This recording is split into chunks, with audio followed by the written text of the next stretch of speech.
Oke, teman-teman, apa sih yang mau kita pelajari hari ini? Ya, saya memberi judul materi saya itu adalah belajar dari guru kehidupan. Wah ya, kalau ada pendekar yang berguru ke berbagai eh, apa pelosok dunia, berguru pada orang-orang hebat. Jangan salah, saya juga punya guru loh.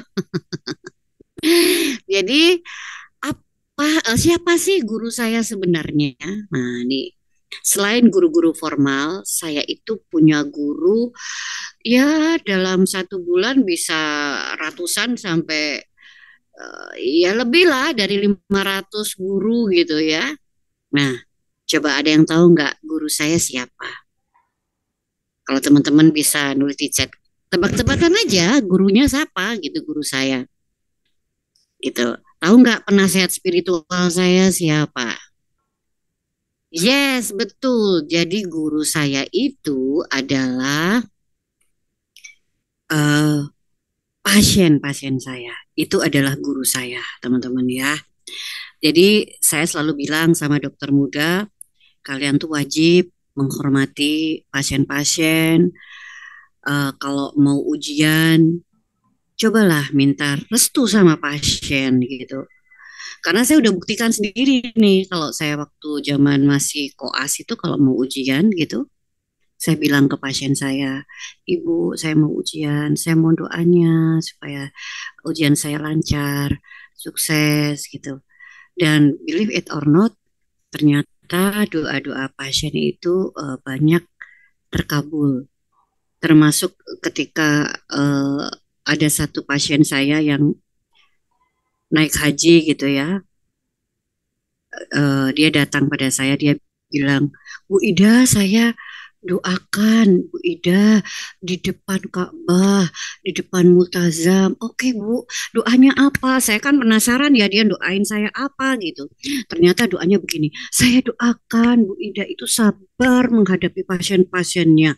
Itu doanya dia. Jadi saya tuh kalau mau galak itu seolah-olah itu terngiang-ngiang kata-kata dari pasien saya. Jadi ternyata saya tuh pernah didoakan pasien saya di Dan depan terkabul itu Mbak, Ka'bah.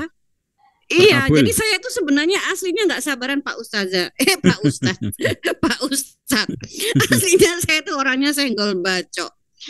Tapi gara-gara doa pasien saya itu, kata suami saya, sekarang saya lebih sabar. Oke. Ya, teman-teman, saya tidak lebih hebat, lebih baik, atau lebih alim, atau lebih bijaksana, tidak ya. Tapi saya sebenarnya saya sama aja dengan teman-teman yang lain, bahwa saya juga punya derita, saya punya marah, saya punya salah, saya juga kecewa, juga sering bertanya kenapa harus saya. Pokoknya benar-benar banyaklah pergulatan-pergulatan dalam hidup saya gitu ya. Di sini malah saya ingin membagi pengalaman justru bukan uh, dari saya yang menurut saya jauh dari role model ya, tapi dari beberapa pasien atau klien saya. Tapi nanti ada sedikit juga yang saya ceritakan tentang orang tua saya yang tadi mungkin akan menjadi semacam apa ya refleksi kita, bahwa kita harus tetap bersujud meskipun itu tidak terwujud ya. Seperti lagu saya tadi kan, jika Tuhan mau begini, robahlah semua seperti yang ku mau, karena ku ingin semua berjalan seperti yang ku mau. Itu adalah sifat manusia. Jadi saya suka lagu itu karena ada kalimat yang menarik gitu loh. Jika Tuhan mau begini, robahlah semua seperti yang ku mau. Karena ku ingin semua berjalan seperti yang ku mau. Kamu itu siapa ngatur-ngatur Tuhan ya? Tapi itu menurut saya adalah sesuatu yang manusiawi. Kita pengen semua dalam hidup ini seperti mau kita.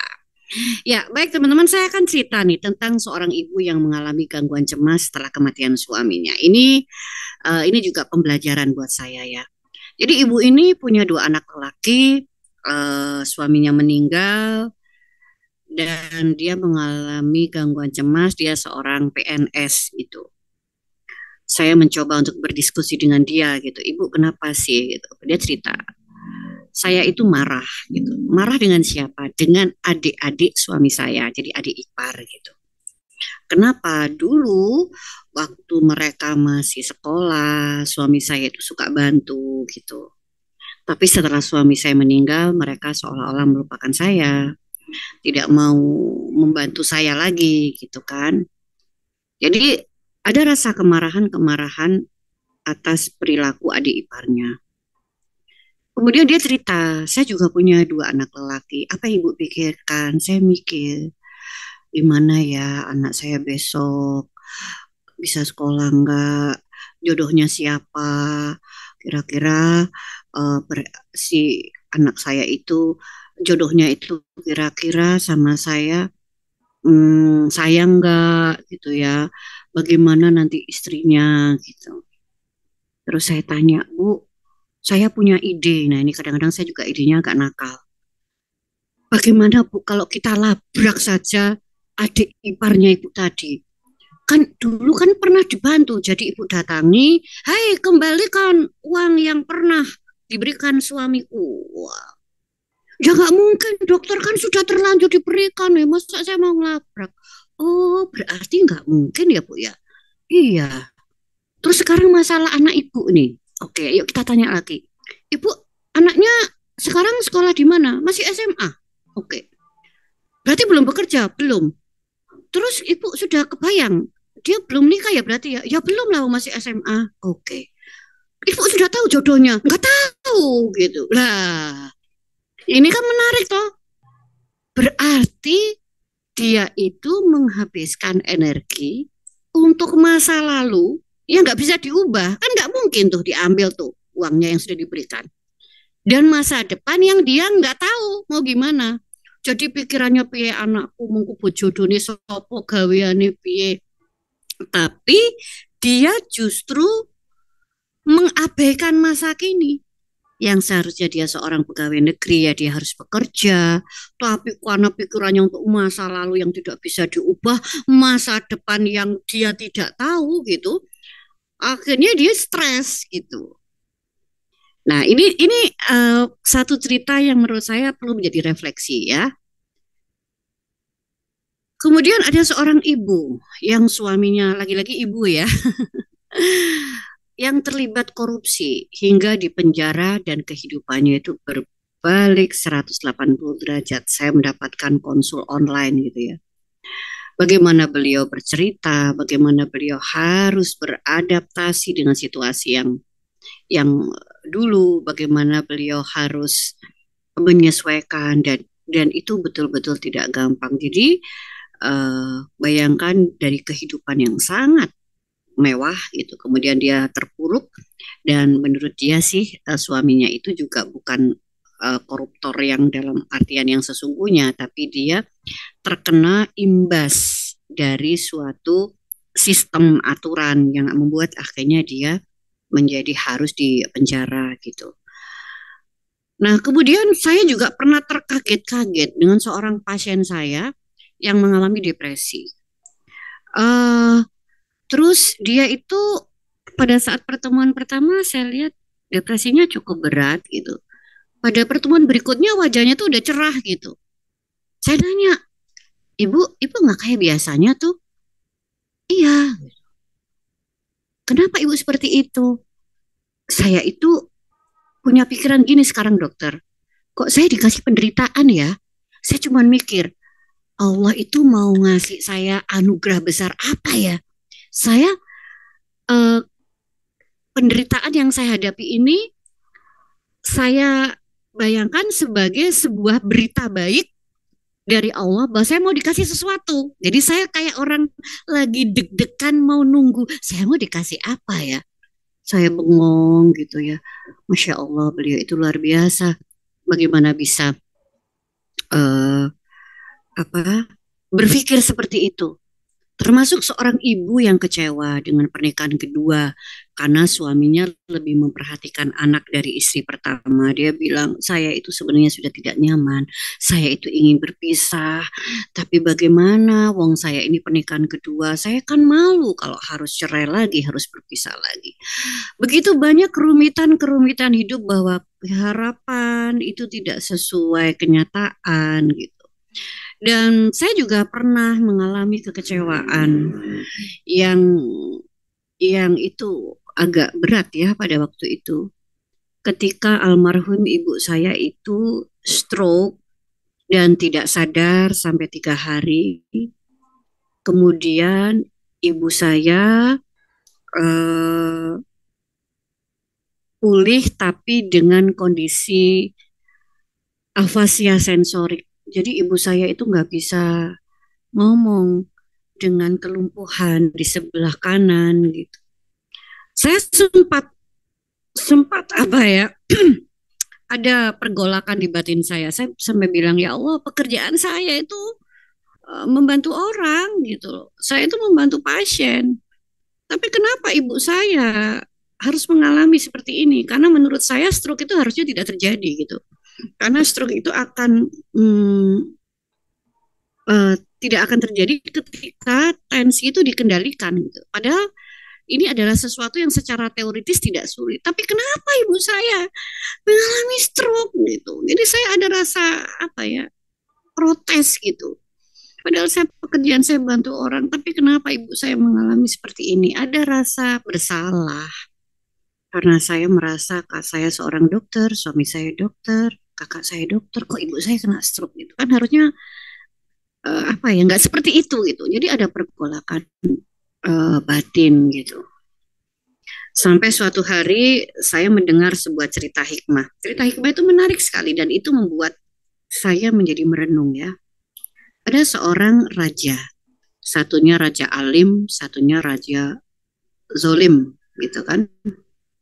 Nah, si raja alim dan raja zolim ini sama-sama sakit. Terus menurut tabib istana, raja ini bisa pulih dengan ikan, memakan ikan yang hanya ada di musim panas. Oh sorry, di musim dingin. Padahal saat itu adalah musim panas, jadi ikan itu nggak ada gitu. Tapi namanya raja kan bisa memerintahkan.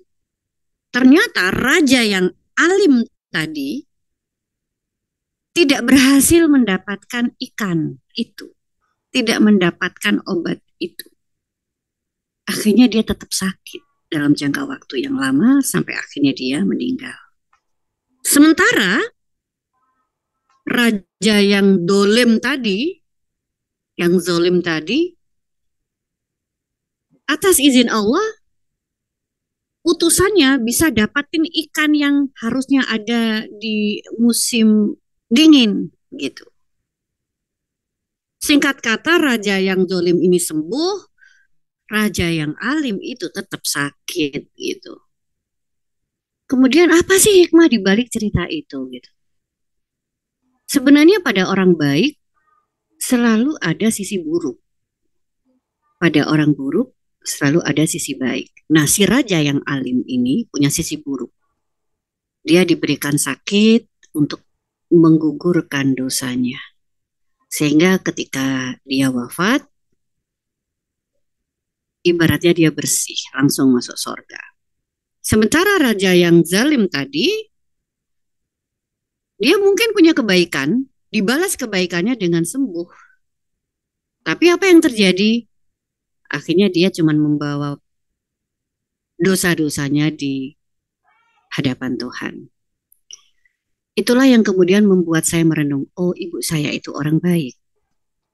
Karena itu Allah memberikan sakit pada ibu saya untuk membersihkan doa-doanya, dosa-dosanya, sehingga saya berhusnudzon, insya Allah ibu saya husnul khotimah masuk surga, karena dosa-dosa ibu saya sudah dibasuh dengan sakit. Nah ini sebenarnya perjalanan yang nggak gampang, makanya terwujud tidak terwujud tetaplah bersujud itu sebenarnya kalimatnya itu sangat apa ya?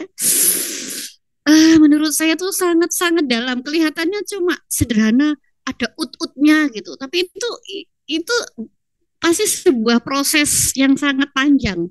Saya yakin Pak Cah menulis ini bukan sekadar menulis, pasti Pak Cah juga mengalami pergulatan hidup yang luar biasa gitu ya. Nah, kemudian dari situasi ini dan cerita ini, pembelajaran apa sih yang saya dapatkan gitu ya? Nah, ini saya menjadi sok filsuf ya, bukan bukan sok ustadz ya, sok filsuf gitu. Menurut filsuf, menurut filsuf Gunung Kidul, nah, ternyata saya jadi belajar ada tiga akar dari penderitaan hidup itu. Yang pertama adalah ekspektasi, harapan. Ketika kenyataan tidak sesuai harapan, itu pasti akan sedih, pasti akan melukai. Seperti saya berharap ibu saya sembuh gitu ya. Harusnya gitu kan.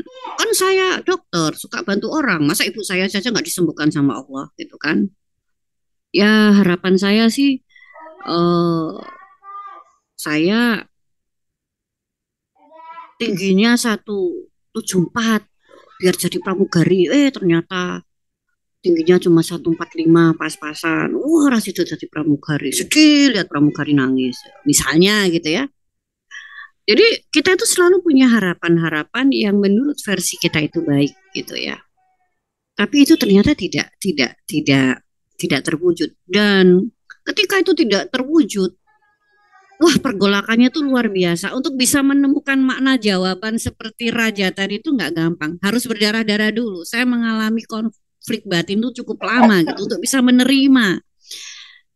Ya sama juga harapan saya terhadap anak-anak saya, suami saya, keluarga saya, orang-orang sekitar kita gitu. Nah ini ternyata harapan itu yang menjadi akar penderitaan. Meskipun sebenarnya juga boleh juga orang berharap ya, tapi harapan itu selalu ada dua sisi, menjadi kenyataan atau tidak. Dan kalau di dalam Al-Quran kan disebutkan sesuatu yang baik menurut kita juga belum tentu baik menurut Allah ya. Kita itu udah ngerti itu, tapi untuk apa ya, masukkan di pikiran kita itu nggak gampang gitu ya. Ketika terwujud tidak terwujud tetaplah bersujud ya, kalau terwujud bersujud, kalau tidak terwujud lah kan gitu kan. Terus yang kedua itu akarnya adalah kemelekatan. Jadi kita itu kenapa menjadi sedih karena kita merasa punya kepemilikan atas apapun gitu ya. Saya itu sampai sekarang terobsesi keinget bro saya yang warna putih yang bentuknya itu panjang. Ini ketelisut, nggak tahu hilang kemana. Itu saya kalau ngen-ngen tuh nang di brosku sampai setiap hari tak ngen-ngen gitu. Karena aku merasa memiliki bros itu. Padahal bros itu juga ada takdirnya. Kapan bros itu jadi milik saya? Kapan HP itu jadi milik saya? Gitu kan? Termasuk orang-orang yang kita cintai. Itu pun juga sebenarnya bukan milik milik kita gitu. Tapi untuk bisa memahami bahwa ini tuh bukan milik kita itu juga nggak gampang gitu. Kita merasa memiliki atas apapun, apakah itu barang atau mungkin orang-orang di sekitar kita. Sebenarnya ini adalah sisi-sisi yang manusiawi.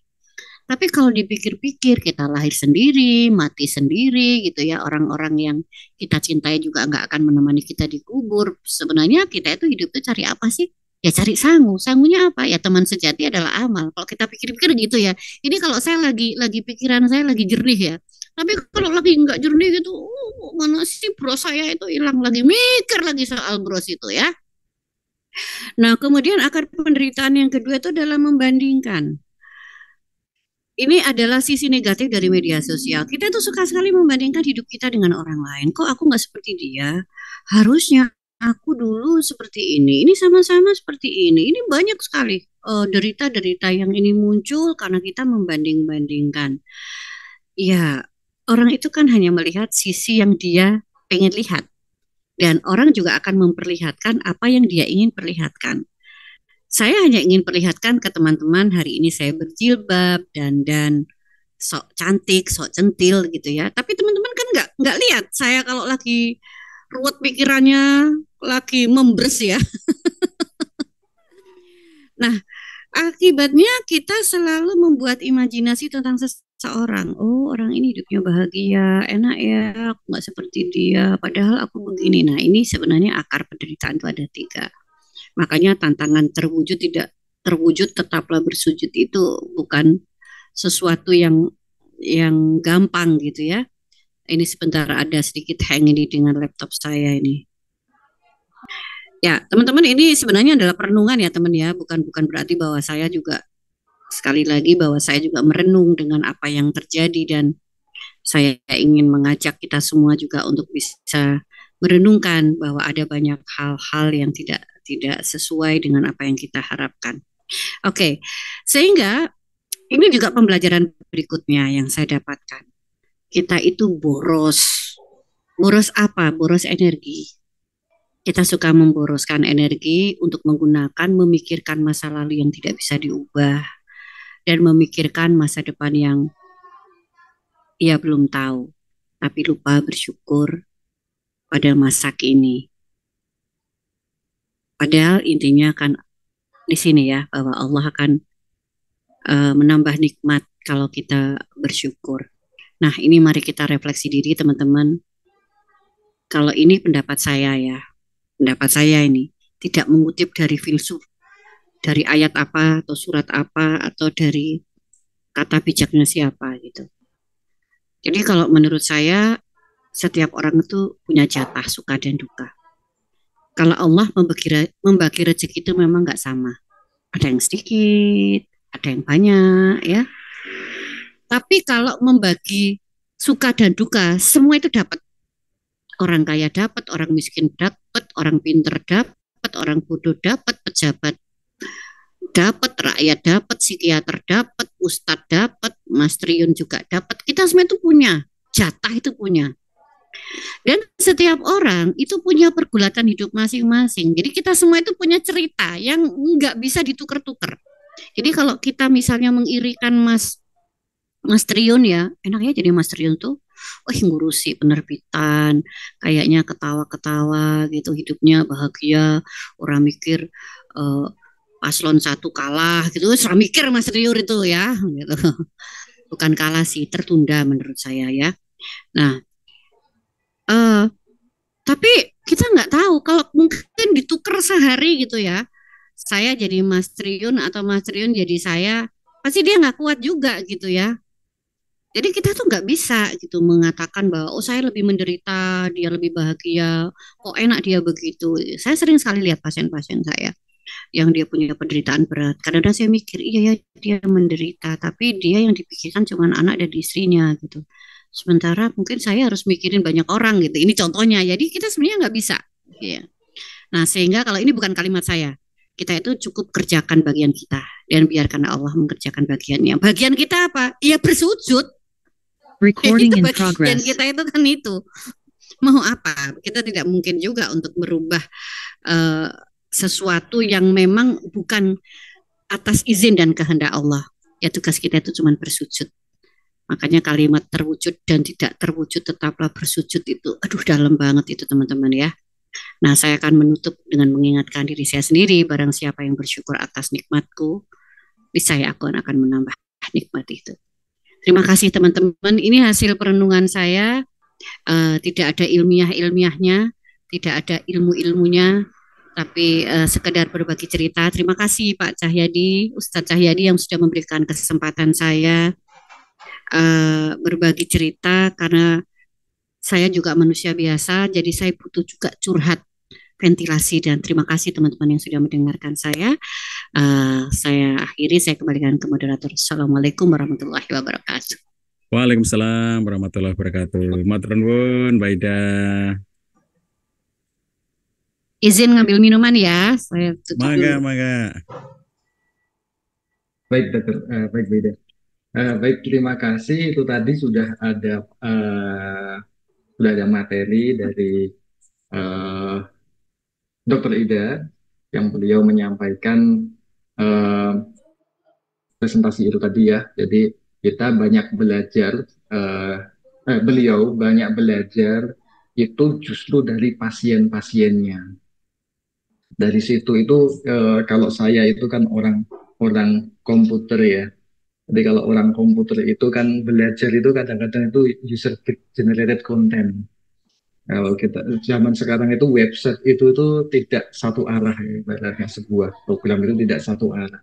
Jadi bisa jadi ilmu-ilmu yang kita dapatkan, yang dokter Ida dapatkan itu eh, berasal dari beliau-beliau yang ditemui oleh Dokter Ida, dari pasien-pasien yang bertanya, yang mencurahkan isi hatinya, itu itu ternyata menjadi sebuah materi atau feedback, menjadi sumber pembelajaran.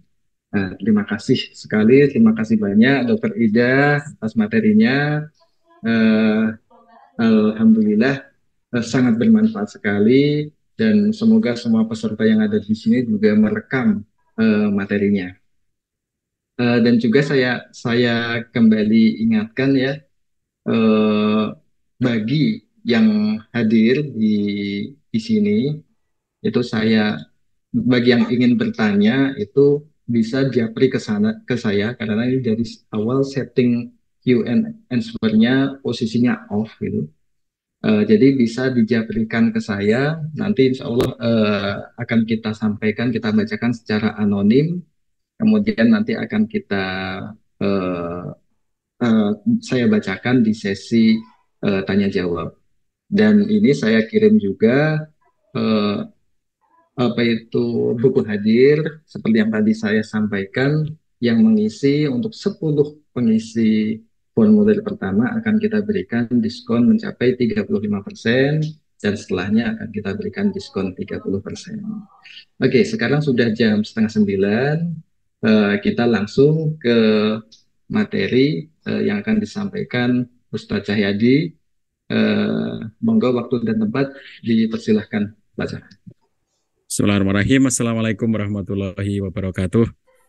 Waalaikumsalam. Alhamdulillahirabbil alamin wa bihi nasta'inu ala umuri dunya waddin. Asyhadu an la ilaha illallah wahdahu la syarikalah wa asyhadu anna Muhammadan abduhu wa rasuluh la nabiyya ba'dah.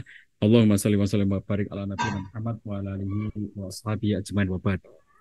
Bapak-bapak, ibu-ibu yang dirahmati Allah Subhanahu wa taala, wabil khusus Mbak Ida yang telah membersamai kita semuanya pada kesempatan kali ini. Kita banyak belajar ya dari materi Mbak Ida tadi.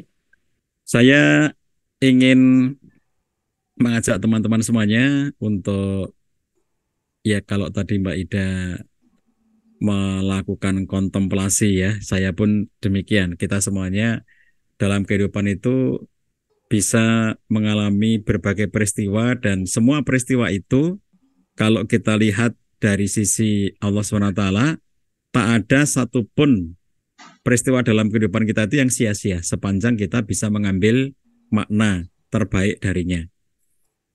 Dalam perspektif akidah, kita menyatakan bahwa kita beriman kepada qadha, kita beriman kepada takdir Allah yang baik maupun yang buruk. Tetapi para ulama mengatakan tidak ada takdir buruk di sisi Allah. Yang disebut dengan takdir buruk di sisi Allah, yang disebut dengan takdir buruk itu adalah takdir dalam penilaian manusia. Tetapi semua yang Allah kehendaki pada kita, yang Allah takdirkan pada kita itu baik. Allah tidak pernah menghendaki keburukan bagi hambanya. Allah tidak pernah menghendaki sesuatu yang tidak baik bagi hambanya. Yang Allah kehendaki itu bagi kita semuanya adalah kebaikan. Makanya dalam perspektif inilah kita akan bisa belajar dari semua peristiwa-peristiwa di sepanjang kehidupan kita masing-masing. Nah, saya mengajak teman-teman semuanya berkontemplasi. Kita dalam kehidupan sehari-hari, entah di organisasi, di tempat kerja, di profesi, bahkan di rumah tangga kita sendiri, atau dalam pergaulan dengan pertemanan, kita kadang-kadang merasakan ketika kerja kerasmu tidak dihargai. Kita sering mendapatkan satu ungkapan yang sudah banyak teman-teman baca ya di berbagai media. Ketika kerja kerasmu tidak dihargai, saat itulah engkau sedang belajar tentang ketulusan. Ketika usahamu dinilai tidak penting, saat itulah engkau sedang belajar keikhlasan. Jadi kadang-kadang kita sudah melakukan, kita merasa ya sudah melakukan hal-hal yang terbaik. Kita merasa bahwa sudah melakukan hal-hal yang benar, tetapi kadang-kadang meskipun kita sudah melakukan yang terbaik, meskipun sudah melakukan hal-hal yang menurut keyakinan kita itulah yang benar, tetapi ternyata tetap disalahkan atau bahkan dilecehkan.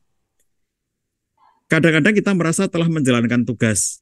Kadang-kadang kita merasa bahwa tugas yang kita lakukan itu sudah kita lakukan dengan maksimal. usaha yang kita keluarkan itu sudah paripurna, tetapi hasil usaha yang kita lakukan itu tidak dihargai dan tidak diapresiasi. Kadang-kadang kita merasa bahwa pekerjaan yang kita lakukan itu sudah sedemikian optimal dan kita meyakini bahwa itu adalah kerja terbaik yang bisa kita sumbangkan, tetapi ternyata yang kita dapatkan bukannya pujian, bukannya apresiasi, tapi justru kita dibully, dilecehkan, dan bahkan dicaci maki. Nah, oleh karena itulah sahabat sekalian, ini adalah universitas kehidupan tadi ya, kata Mbak Ida. Ini adalah kampus kehidupan. Ketika hatimu terluka sangat dalam, saat itu engkau sedang belajar tentang memaafkan. Ketika engkau merasa sangat lelah dan kecewa, saat itu engkau sedang belajar tentang kesungguhan. Ketika engkau merasa sepi dan sendiri, saat itu engkau sedang belajar tentang ketangguhan. Ketika engkau harus membayar biaya yang seharusnya tak perlu kau tanggung, saat itu engkau sedang belajar tentang kemurahan hati. Jadi dalam berbagai macam hal, ya bahkan kadang-kadang kita menanggung beban yang itu bukan beban kita. Kadang-kadang kita merasakan sebuah suasana tertekan yang sebetulnya itu bukan masalah kita. Kita kadang-kadang menghadapi satu kondisi di mana apa yang kita lakukan itu, kalau bahasa Jawanya itu dipaido, ini bahasa Gunung Kidul, dipaido. Kita sudah melakukan yang terbaik, tapi ternyata dipaido. Antara suami dan istri juga demikian. Istri yang merasa sudah melakukan hal terbaik, ternyata kerja kerasnya tidak dihargai. Suami yang sudah ingin berubah, tapi usaha suami ingin berubah itu tidak dilihat sama sekali. Suami yang sudah ingin menjadi baik karena selama ini kurang baik, tetapi ternyata dia tidak dihargai atas usaha-usaha berusaha untuk baik itu. Dan begitu seterusnya. Ketika kerja kerasmu tidak dihargai, sikap kita adalah sikap orang dewasa. Bukan berpura-pura bijak, bukan berpura-pura wise, tetapi memang kita harus menjadikan itu sebagai pelajaran dalam kehidupan. Tenangkan diri, ambil air wudhu, basuh dan sucikan dirimu. Pada saat seperti itu, hatimu sakit, hatimu terluka, hatimu merasa terzalimi, maka sungguh Allah pada waktu itu sangat-sangat menyayangimu. Allah tengah memuliakanmu dengan memberikan banyak pelajaran baru. Maka kita akan semakin tangguh, semakin tegar menghadapi berbagai persoalan dan tantangan yang pasti itu akan selalu hadir di sepanjang kehidupan. Maka hadapi semua persoalan kehidupan itu dengan tetap tersenyum. Jangan biarkan dunia melihat kita itu murung. Saya ngelihat ada orang yang kalau di kisah-kisah itu ya, bagaimana musuh itu ingin melihat kita terpuruk.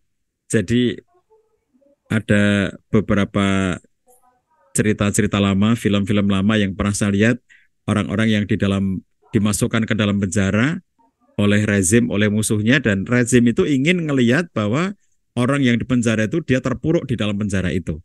Maka jangan biarkan mereka itu merasa menang dua kali, karena merasa menang telah bisa memenjarakan dan bangga karena telah bisa membuat orang yang dipenjara itu menjadi murung. Jadi tetap bekerja dengan sebaik-baiknya, tetap tersenyum apapun hasilnya, terwujud tak terwujud tetaplah bersujud. Tetapi jika kita mengubah orientasi bahwa kerja kita itu adalah untuk Allah, semua yang kita lakukan itu adalah untuk Allah, maka apapun yang akan kita jumpai itu menjadi sangat berharga. Tidak ada yang sia-sia, karena semuanya bermakna di sisi Allah SWT. Kalau semua yang kita lakukan itu adalah kita sumbangkan, kita kontribusikan dalam rangka ketaatan kita kepada Allah SWT, maka kerja-kerja yang kita lakukan, kerja keras kita, pengorbanan kita, itu akan berbuah kebaikan. Itu akan berujung kepada surga. Nah, itulah sebabnya maka kenapa kita selalu berusaha untuk berpikir yang positif tentang segala sesuatu, karena apapun dalam kehidupan kita sehari-hari itu akan selalu bisa dilihat dari berbagai macam perspektif.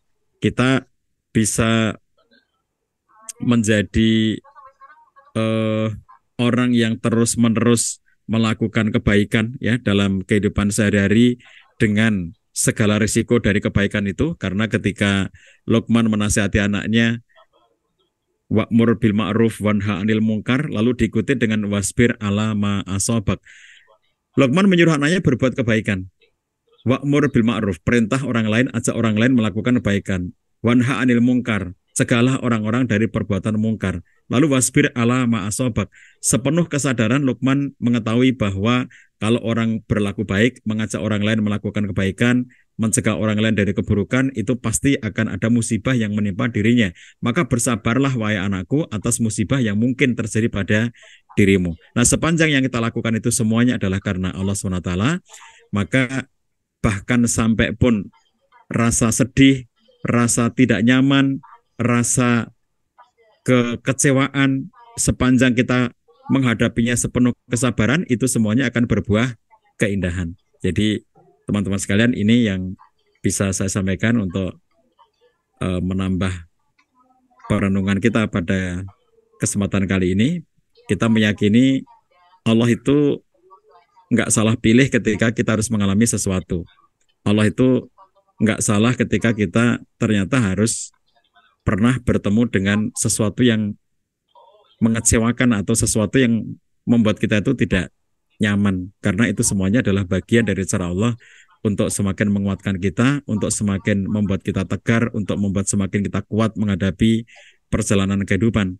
Dan dengan cara seperti itu pula, maka kemudian kita akan bisa terhapus semua kesalahan dan dosa-dosa dari berbagai macam peristiwa-peristiwa ketidaknyamanan, dari peristiwa-peristiwa ketidakberwujudan, dari peristiwa-peristiwa ketidakterkabulan, dari semua keinginan dan harapan-harapan kita.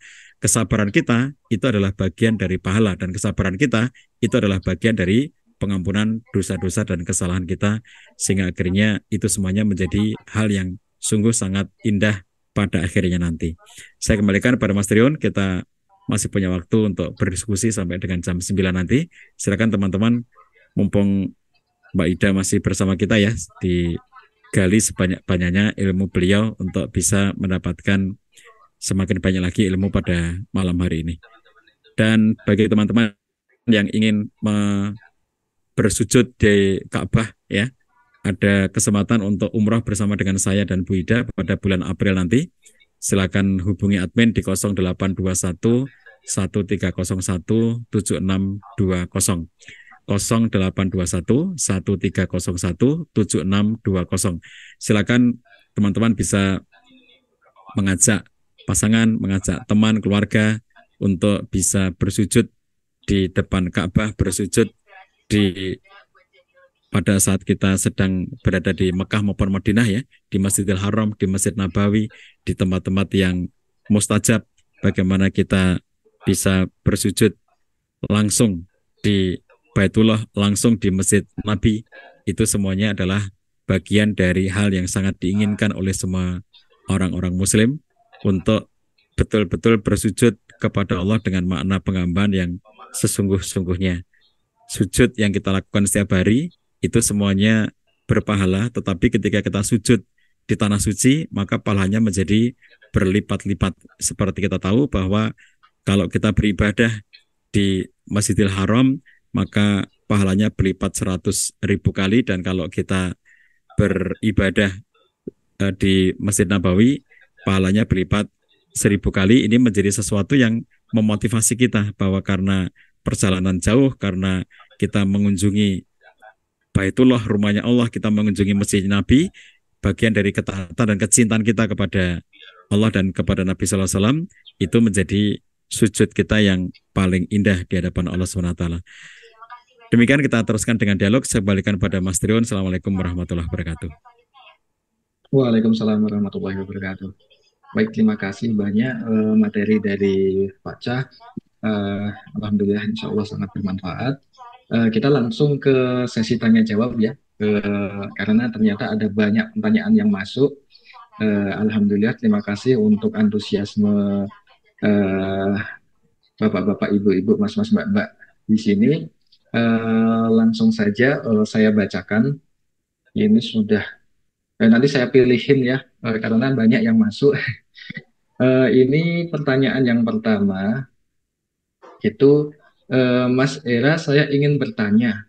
Saya berumah tangga sudah 6 tahun, namun kebahagiaan yang saya rasa hanya 2 tahun pernikahan saja. Saya selalu berdoa kepada Allah untuk meminta rumah tangga saya agar bisa kembali baik seperti semula. Namun semakin ke sini, malah saya rasa Allah tidak menjawab doa saya atau bahkan tidak mendengar doa saya. Karena rumah tangga saya ternyata semakin memburuk, bahkan ingin ke tahap perceraian.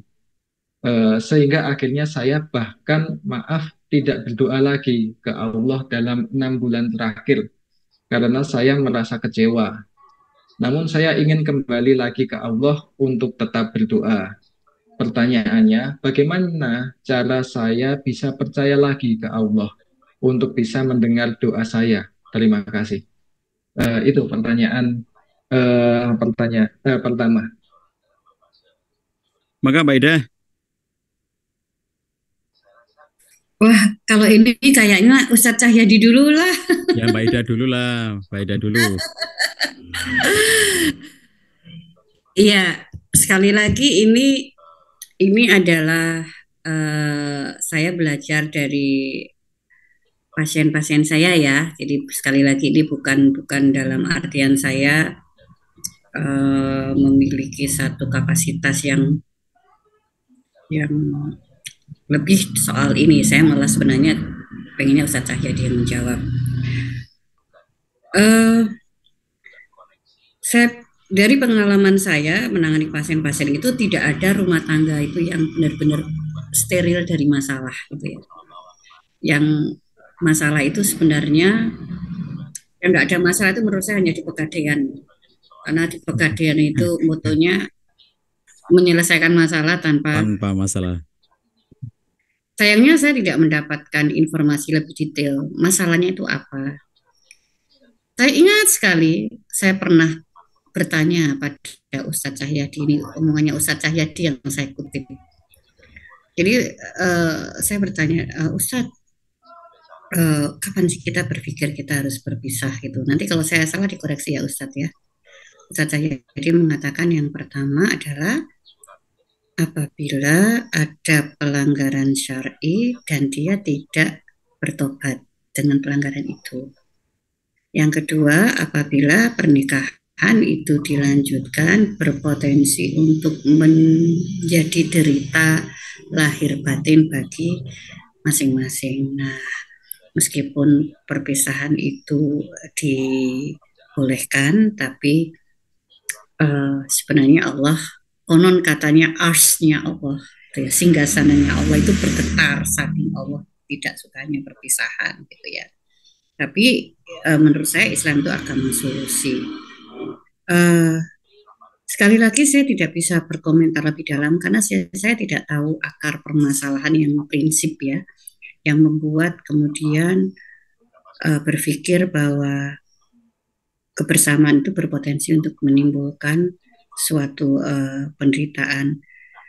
Ya, seperti yang saya sampaikan tadi, memang kadang-kadang akar dari penderitaan itu kan tiga ya. Yang pertama itu adalah ekspektasi, harapan tidak sesuai dengan kenyataan tidak sesuai harapan. Yang kedua itu adalah kemelekatan karena kita merasa memiliki. Mbak, tekek, Mbak, tekek. Ya itu ingon-ingon saya itu Ustaz. Dijawab sih no tekek. Dihitung. Yang ketiga adalah membandingkan ya. Jadi saya menjawab secara umum.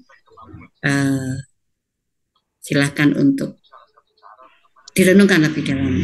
Tapi kalau boleh saya sarankan, ya tetaplah meminta karena kita tidak pernah tahu bahwa sebenarnya ini adalah cara Allah untuk menyelamatkan kita.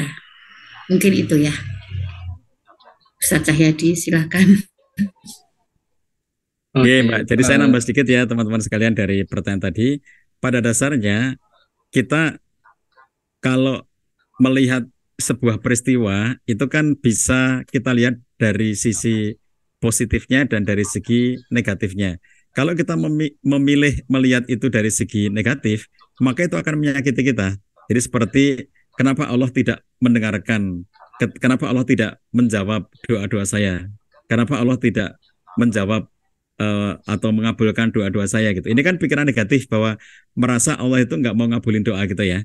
Padahal Allah sudah menyatakan ana inda dzanni abdi bi, aku itu bersama dengan persangkaan hamba kepada aku. Jadi kalau orang hamba itu menyangka Allah nggak mau ngabulin doa, ya begitulah yang terjadi pada dirinya. Nah itu kan cara pandang yang negatif. Dan Islam mengarahkan kita untuk selalu husnudzon kepada Allah, husnudzon kepada manusia lainnya, husnudzon kepada bahkan diri sendiri. Ya kalau dalam konteks di mana kita ingin selalu ngelihat kebaikan dalam diri kita sendiri. Jadi teman-teman sekalian, pada contoh di mana doa-doa kita itu belum terkabulkan oleh Allah SWT sebagaimana yang diceritakan tadi dalam pertanyaan, itu kalau kita kembalikan misalnya ya, dalam kitab Al-Hikam, Ibnu Athaillah itu mengatakan begini, belum dikabulkannya doa, padahal doa itu sudah engkau ulang-ulang, sudah engkau doakan itu berkali-kali, maka bisa jadi itu tidak terkabulnya doa itu adalah satu anugerah dari Allah SWT yang tidak engkau sadari. Bahkan Ibnu Athaillah mengatakan kalimat seperti ini, ada kalanya Allah itu bahagia, senang dengan doa hamba yang terus-menerus berdoa padahal nggak segera dikasih oleh Allah SWT. Jadi Allah itu senang diminta itu ya. Dalam hadis dinyatakan Allah itu senang banget kalau diminta itu. Jadi kadang-kadang Allah sengaja nggak segera ngasih kepada orang itu karena Allah senang banget mendengar suara orang itu. Allah itu senang mendengar ada orang yang sudah minta nggak segera dikasih, lalu dia tetap minta lagi, belum segera dikasih, lalu dia tetap minta lagi. Jadi kadang-kadang tidak dikabulkannya doa seperti apa yang kita mau, itu adalah cara Allah untuk membuat kita semakin banyak berdoa. Dan semakin banyak berdoa berarti semakin banyak pahalanya. Jadi kalau kata Gus Baha, kalau sholat, kata Gus Baha itu, andai suatu ketika Allah itu memberitahu saya, kata beliau, bahwa sholatmu nggak diterima, itu saya itu sudah bahagia karena Allah sudah memberi kesempatan, memberi taufik kepada saya untuk sholat di muka bumi ini. Dan itu kesempatan yang luar biasa. Bahwa kita bisa sholat saja, itu sudah satu nikmat dari Allah SWT. Betapa nikmatnya kita sholat, betapa nikmatnya kita bersujud, betapa nikmatnya kita berdoa. Coba kalau kita melihat dari perspektif itu ya, makanya kita tidak akan berpikir negatif kepada Allah SWT, karena kadang-kadang doa itu tidak segera dikabulkan itu karena Allah punya keinginan tertentu kepada kita. Allah pengen mendengarkan lebih banyak doa-doa dan permintaan dari kita. Di sisi yang lainnya, bisa jadi doa itu dikabulkan dengan cara yang tidak seperti apa yang kita inginkan. Karena Allah punya banyak cara untuk mengabulkan doa hamba, tidak selalu seperti apa yang kita ucapkan kepada Allah SWT dalam doa kita itu. Jadi makanya tetap berpikir positif ya tentang apa yang menimpa diri kita. Terus gitu Mas Triwan, maka kalau ada yang lainnya. Oke, baik Pak Cah. Ini langsung pertanyaan berikutnya ya, saya bacakan. Pertanyaan berikutnya ini ditujukan ke Dr. Ida. Izin bertanya Bu Dok, apakah gangguan cemas dan gangguan psikologis lainnya bisa menjadi salah satu penyebab sakit ke fisik kita? Begitu, Bu Dokter. Ya. Jadi penyakit itu ada yang memang ada kuman yang menyerang, kita sebut sebagai agent, tapi ada juga penyakit yang sebenarnya itu merupakan reaksi. Contoh sederhananya begini, kalau orang jatuh cinta, dadanya berdebar-debar. Nah, berdebar-debar itu sebenarnya merupakan reaksi dari jatuh cinta, bukan karena sakit jantung, bukan karena organnya yang rusak. Apakah bisa dikasih obat untuk menurunkan debaran jantung? Ya bisa saja, tapi cuma sementara gitu kan.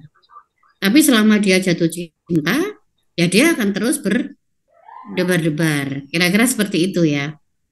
Nah, sama juga banyak penyakit-penyakit fisik yang sebenarnya itu bukan penyakit dalam artian memang organnya yang terganggu, tapi merupakan reaksi. Misalnya yang sering ya, misalnya kelelahan kronis, dada berdebar-debar, nafas pendek, mual, ketegangan otot, dan lain sebagainya. Ini juga bisa merupakan suatu reaksi ketika kita mengalami kecemasan yang berlebihan atau mengalami stres kronis. Karena kalau kita mengalami stres kronis, itu ada satu hormon yang namanya hormon kortisol, itu akan meningkat. Nah, peningkatan hormon kortisol itu bisa menurunkan imunitas tubuh, bisa meningkatkan tekanan darah, bisa meningkatkan kadar gula darah, bisa meningkatkan menurunkan ambang nyeri. Jadi orang itu jadi mudah nyeri. Tapi tentu saja gejala itu tidak semata-mata dari faktor psikologis ya, karena memang manusia itu kan makhluk holistik, selalu ada unsur pikiran, perasaan, perilaku, lingkungan, dan lain sebagainya. Gitu, Mas Triun. Baik. Baik, Dokter Ida, langsung saya ternyata berpengaruh ternyata ya. Ternyata deg-degan itu bisa jadi karena penyakit jantung, bisa jadi karena lagi jatuh cinta. Bisa jadi Oke, karena lanjut. ditagih hutang ya. Betul, betul. Hati jangan sampai pada main pay letter. Oke, lanjut. Selanjutnya, pertanyaan berikutnya, Ustadz dan Ustazah, bagaimana cara komunikasi yang baik dengan pasangan? Kadang apa yang disampaikan oleh seorang istri membuat kesinggung suami, karena mungkin cara penyampaiannya yang kurang tepat atau salah penyampaian. Tapi istri menganggap suami salah dalam penerimaan. Sebaiknya solusinya seperti apa ya agar komunikasi kami menghasilkan kebaikan bersama dalam arti dua belah pihak nyaman. Begitu. Monggo Mbak Ida. Wah, Pak Cahyati ini. Ya, jadi begini, syarat dari komunikasi efektif itu menurut teori singkatannya itu adalah reach. Yang pertama adalah respect, yang kedua adalah empati, yang ketiga itu adalah audible, yang keempat adalah clear. Jadi empat aspek ini harus ada di dalam satu komunikasi. Respect artinya menghargai, empati itu adalah semacam apa ya, membayangkan andai aku berada pada posisi dia gitu ya. Audible itu bisa didengarkan dengan jelas, dan clear itu harus kalimatnya itu harus benar-benar bisa ditangkap. Soal komunikasi ini saya pernah membaca buku, ada satu catatan yang menarik antara otak laki-laki dan otak perempuan. Konon katanya perempuan itu dalam sehari punya 21.000 kata, tapi kalau laki-laki itu 7.000 kata. Karena memang area otak perempuan yang kita sebut sebagai area prota, area bicara, itu lebih berkembang dari otak laki-laki. Sehingga perempuan itu pada umumnya memang banyak bicara. Dan kosakatanya lebih banyak. Coba deh kalau Pak Cahyadi jawab kan singkat, padat, berisi. Kalau saya bulet aja gitu. Ya memang begitu. Dan ini adalah sebagai kelebihan perempuan. Bayangkan kalau perempuan itu tidak cerewet, tidak banyak kosakatanya. Perempuan itu kan pendidik bagi anak-anaknya. Misalnya lagi nyuapin anaknya, terus ayo makan, kan mesti ayo nak udah kayak gini. Nah, artinya banyak ngomong. Nah itulah yang kadang-kadang laki-laki juga jengah gitu. Karena kita berbicaranya eh, terlalu banyak berbunga-bunga, poinnya itu apa gitu. Nah makanya ada teknik yang kita sebut sebagai komunikasi asertif. Jadi komunikasi asertif itu adalah kita menyampaikan pikiran kita apa adanya, tapi dengan tetap respect. Nah, yang pertama adalah sebelum berkomunikasi asertif itu, tanyakan dulu situasi dan kondisimu. Apakah perasaanmu lagi baik? Kalau kita tidak dalam keadaan baik untuk berbicara, maksudnya situasi kita, misalnya saya lagi capek, lagi stres, kalau saya ngomong itu pasti jatuhnya juga diksinya juga tidak akan bagus gitu. Sama juga ketika kita juga lihat pasangan kita kok kayaknya lagi capek, lagi suntuk, ya jangan diajak ngomong dulu. Jadi frekuensinya harus sama, masing-masing sedang dalam keadaan yang secara fisik dan psikologis itu lagi stabil gitu. Nah, kemudian awali dengan kontrak kecil. Kontrak kecil itu begini misalnya. Saya bicara sama Mas Triun ya, Mas, saya ingin berbicara, tujuan saya berbicara ini adalah ini, dan dalam rangka kita untuk mencari solusi. Nanti mungkin saya akan ngomong apa adanya yang saya rasakan, tapi maksud saya tujuannya adalah seperti ini. Jadi tidak ujuk-ujuk gitu. Nah, mungkin kita awali dengan seperti itu kesepakatan kecil. Jadi saya akan ngomong seperti ini. Nah, setelah kita ada kesepakatan kecil, maka kita mulai dengan berbicara. Nah, untuk Duh, berbicara ini, kayak kalau Mbak dia ikut melu seminar. melu ceramah. Iya, lah untuk berbicara itu kita mulai dengan subjeknya itu aku atau saya, bukan kamu. Misalnya bedanya gini, misalnya suami itu sering pulang malam. Kita ngomong kamu itu kok setiap hari pulang malam sih? Pada kayak aku iki satpam komplek toh, wong aki bojomu kon ngenteni. Nah ini kan kamu. Nah itu yang kita sebut sebagai komunikasi agresif. Kita menyerang. Tapi kalau kita mulai dengan subjek saya, gitu. Saya kok merasa tidak nyaman ya kalau setiap hari harus menunggu kamu pulang. Saya gelisah kalau kamu pulang tidak mengabari saya. Ya, jadi kemudian kita sampaikan harapan kita gitu. Kalau bisa, kalau memang pulang malam, tolong kabari saya. Kalau tidak sempat telepon langsung, bisa WA atau mungkin sampaikan ke anak kalau ternyata HP saya mati gitu ya. Mungkin saja suaminya itu sebenarnya bukan nggak ngabarin, tapi HP-nya aja mati gitu kan. Nah, jadi urut-urutannya begitu. Kontrak, kemudian mulai dari kata saya, sampaikan apa adanya, harapanmu apa, solusinya apa. Nah, kemudian kita closingnya juga harus cantik ya. Ya, saya berharap kita berdua bisa sama-sama saling memperbaiki diri. Nah, memang agak teoritis ya, tapi intinya adalah berbicara asertif itu kita ngomong apa adanya ketidaknyamanan kita, tapi tidak menyerang orang tersebut dan kita tetap respect dan menghargai uh, orang yang kita ajak bicara meskipun orang itu jelek ya. Meskipun itu suami kita sendiri ya sosok jelek ya Pak Cahyadi ya. Oh Delay saya aja tenan. kadang di saya yang jelek ya. Biasanya orang jelek ya bergurau ya. Cuma intermezzo saja teman-teman. Nggih, monggo Ustadz Cahyadi. Ya, saya tambah sedikit ya teman-teman sekalian. Jadi saya gunakan teorinya Profesor David Olson. Dia membuat teori tahun 2000 tentang Circumplex Model of Family and Marital System. Di teori itu beliau menyampaikan bahwa 3 komponen yang penting untuk membangun keharmonisan keluarga itu, nomor satunya adalah cohesion, nomor duanya adalah flexibility, nomor 3 adalah communication. Nah, saya tertarik bahwa beliau meletakkan komunikasi itu pada bagian nomor 3. Nomor satunya itu kohesi. Saya membacanya begini, bahwa komunikasi itu baru akan bisa terjadi dengan efektif apabila sudah ada kohesi. Kohesi itu beliau memahami sebagai emotional closeness, kehangatan emosional antara suami dan istri. Jadi mau belajar teori-teori komunikasi itu baru akan memberikan makna yang memberi manfaat ya teori-teori itu apabila sudah melandasi diri dengan membangun kohesi yang baik antara suami dan istri.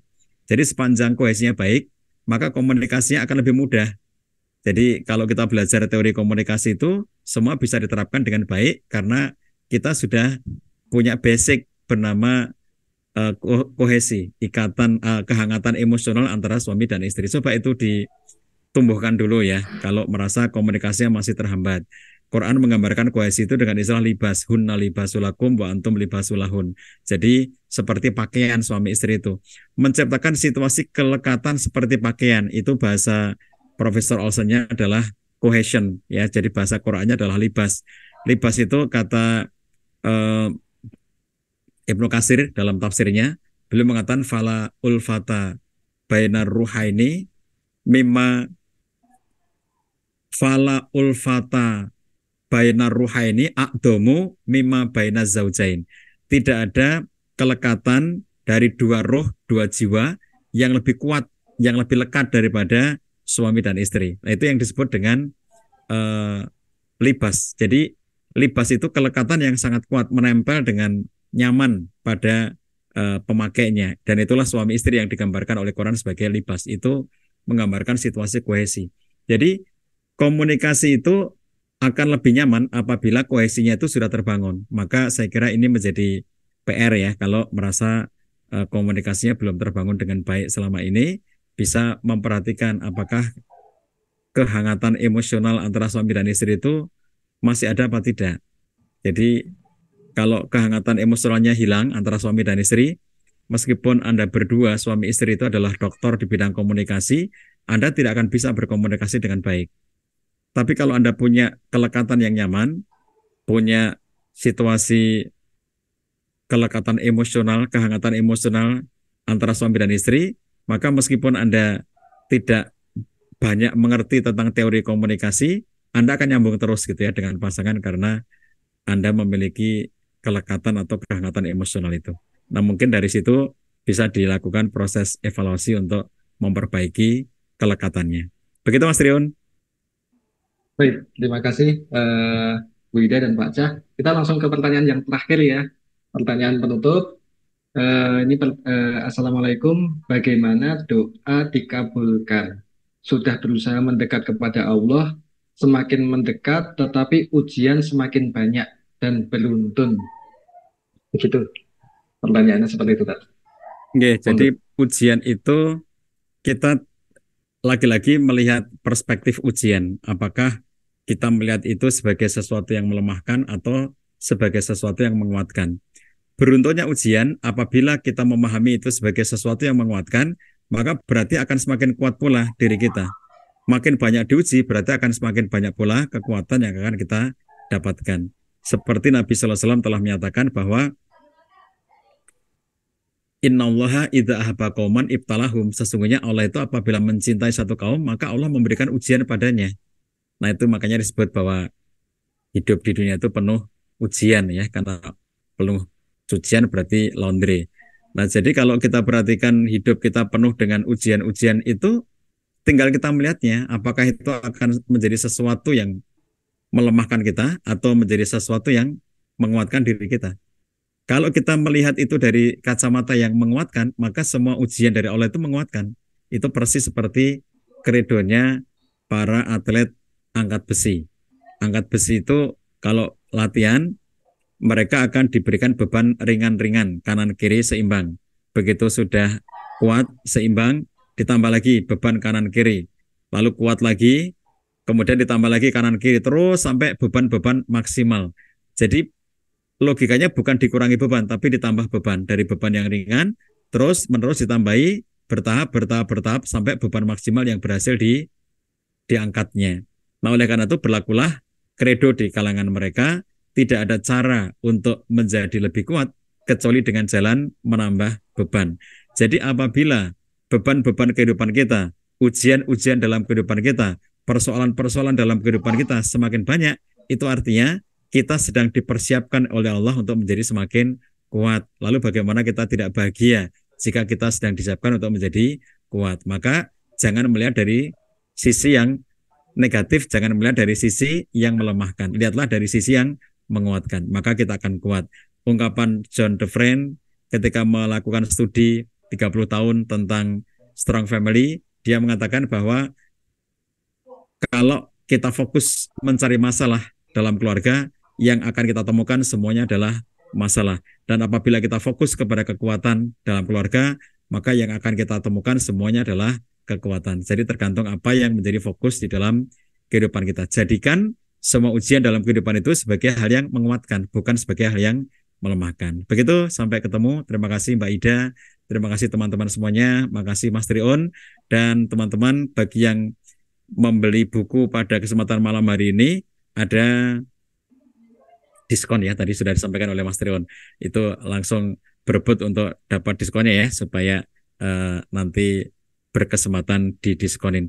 Dan jangan lupa follow Instagramnya Mbak Ida, New Ida Psikiater. Anda akan mendapatkan sangat banyak konten-konten yang mencerahkan, mendidik, dan akan bisa mendapatkan banyak masukan asupan ya, asupan ilmu yang bermanfaat untuk kita semuanya. Terima kasih Mas Rian.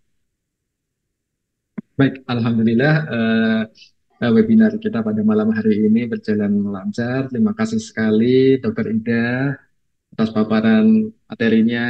Terima kasih sekali Pak Cah yang sudah memaparkan juga konten motivasi tentang terwujud tak terwujud tetaplah bersujud ini. Juga terima kasih juga untuk bapak-bapak, ibu-ibu, mas-mas, mbak-mbak yang sudah menyempatkan untuk ikut meramaikan webinar pada malam hari ini. Semoga ilmu yang diterima eh, bermanfaat dan jangan bosan-bosan. Kita akan secara berkala sering mengadakan webinar. Seperti biasa kita biasanya jadwalnya di malam hari, Bu Dokter Ida. Nanti mungkin Bu Ida mungkin kita akan ajak lagi. Jangan bosan-bosan. Itu terima kasih banyak Pak Cah sudah menyempatkan waktunya di akhir pekan. Eh, Semoga semua agendanya Pak Cah dan Dokter Ida dilancarkan, rezekinya juga berlimpah. Amin ya rabbal alamin. Ini sebelum saya tutup, saya ingin peserta on cam ya. Ayo coba on cam. Dan jangan lupa yang belum mengisi daftar hadir bisa mengisi karena di situ nanti akan ada kupon ya akan ada harga khusus untuk yang mengisi formulir. Jadi kita on cam kemudian akan saya screenshot untuk dokumentasi kita. Monggo. Ya, ya ada lagi. Oke, oke, oke. Saya screenshot dulu. Oke, ya, oke. Saya mulai ya. Saya screenshot. Gimana? Ekspresinya gimana ya? Biasa aja lah. Nanti kalau pakai jari-jari nanti malah kayak kampanye walaupun pemilunya udah lewat. Oke, eh, baik. Terima kasih banyak. Saya selaku host pada webinar pada malam hari ini, eh, mohon maaf sebanyak-banyaknya jika ada salah-salah kata karena saya yakin pasti ada. Tadi kalau kuis saya juga menyesatkan, saya juga mohon maaf. Ini biar seru acara loadingnya, biar biar asik dan teman-teman, bapak-bapak, ibu-ibu, mas-mas, mbak-mbak tidak bosen untuk kumpul lagi di webinar-webinar berikutnya. Saya kira cukup sekian. Terima kasih banyak Pak Cah, Bu Ida. Saya tutup. Wassalamualaikum warahmatullahi wabarakatuh. Waalaikumsalam Waalaikumsalam. warahmatullahi wabarakatuh. Sampai ketemu Mbak Ida dan teman-teman Terima kasih semua. Ustaz Cahyadi, Mas Riun, teman-teman. Sehat Ya, selalu. sama-sama. Amin ya.